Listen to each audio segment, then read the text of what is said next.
The only regular night trains po which are still in operation in Japan are Sunrise Izumo and Sunrise Seto. Between Tokyo, Himeji, and Okayama po, yung Sunrise Seto and Sunrise Izumo are coupled together po.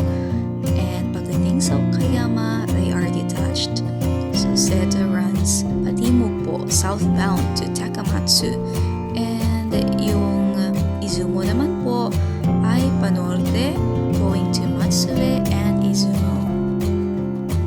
How much po ba yung fare or yung ticket fee po? Actually, depends on your locations and destinations and also the accommodations po na pipiliin ninyo. Po, from Himeji to Tokyo, my ticket is around 10,000 yen and yung accommodation po ay 9,500 yen, around that.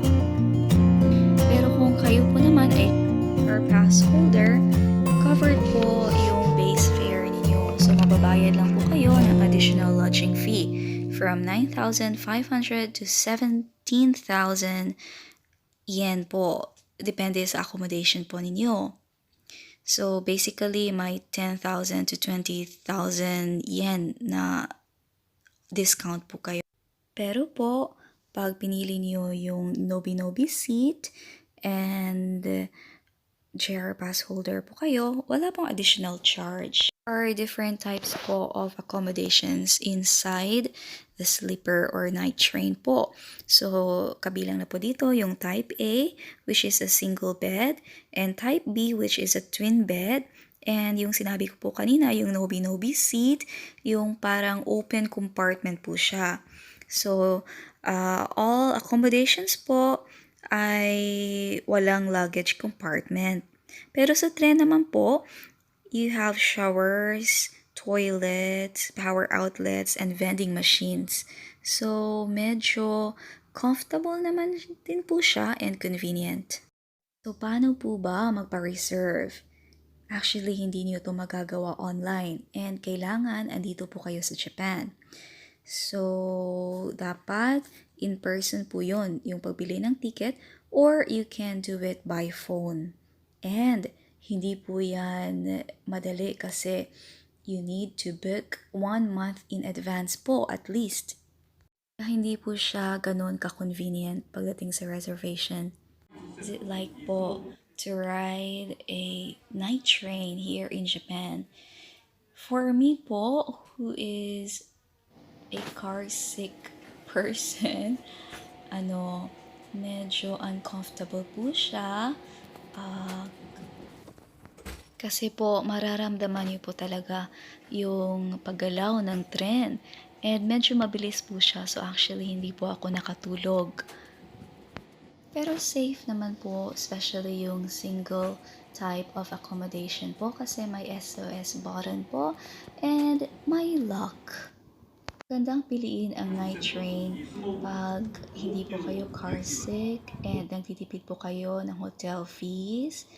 And sa mga gusto maka-experience ng bihira lang or unique type of transportation dito sa Japan, i-try niyo po itong sleeper or night train na Sunrise Izumo or Sunrise Seto.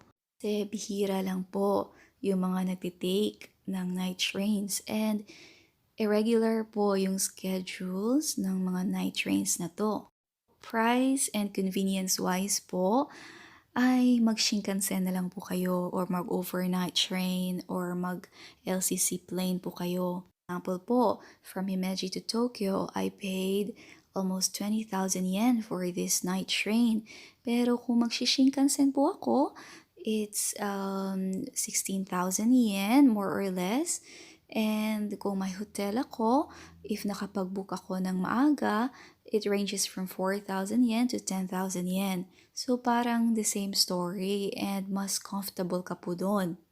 And nakakapagtipid ka pa. Kasi for example, from Himeji to Tokyo, yung price ng bus fee or fare is about 8,000 yen. Compared niyo po yun sa binayaran na for night train na 20,000 yen, malaki po yung difference. Pero overall naman po, maganda po yung experience and unique siya. Especially if hindi naman po kayo hiluhin. So why not try po this unique experience? Kasi in the near future, I think mapi-phase out na po itong night trains because konti lang po yung nagtitake nito. So grab the experience po while here in Japan. Okay, so thank you po sa pakikinig at sa panunood. Please like and subscribe. And if may comments po kayo, please feel free to comment down below. Thank you again. See you.